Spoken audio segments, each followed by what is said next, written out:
A box with four wheels on it. That's all cars. None of them had starters. You had to crank start them. You remember that when they had to crank start the cars? There were no such thing as automatic lights. There was no such thing as anything. Everything was... In those days, there were a lot of electric cars.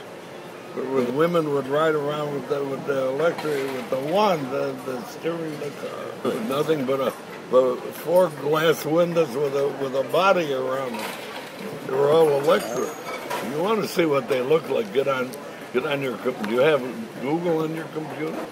Put 1918 Ford Model A, Model T. That was the first model car that Ford made.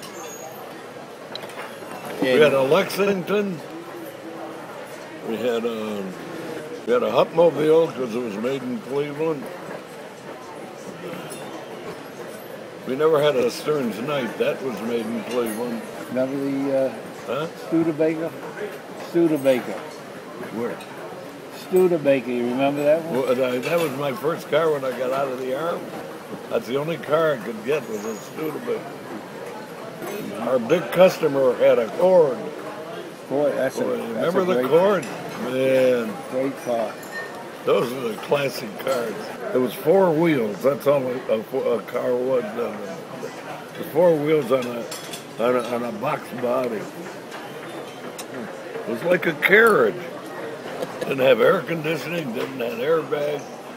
Didn't have a radio. You had on the steering wheel. You had the accelerator. You started the car and you pulled down one handle, then another handle, and if you wanted to go faster, you pulled down a handle on the steering wheel. You had to fight with the wheel to turn it. If you were stopped, you had a terrible time. Then Chrysler came out with power steering,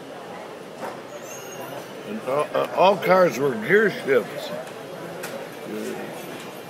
They didn't even have television in those days. They didn't even have radios in those days. You played a Victrola in your house. You got to remember, in those days there were still horses and wagons. The Iceman came around with a horse and wagon. You jumped on the ice wagon to get a piece of ice.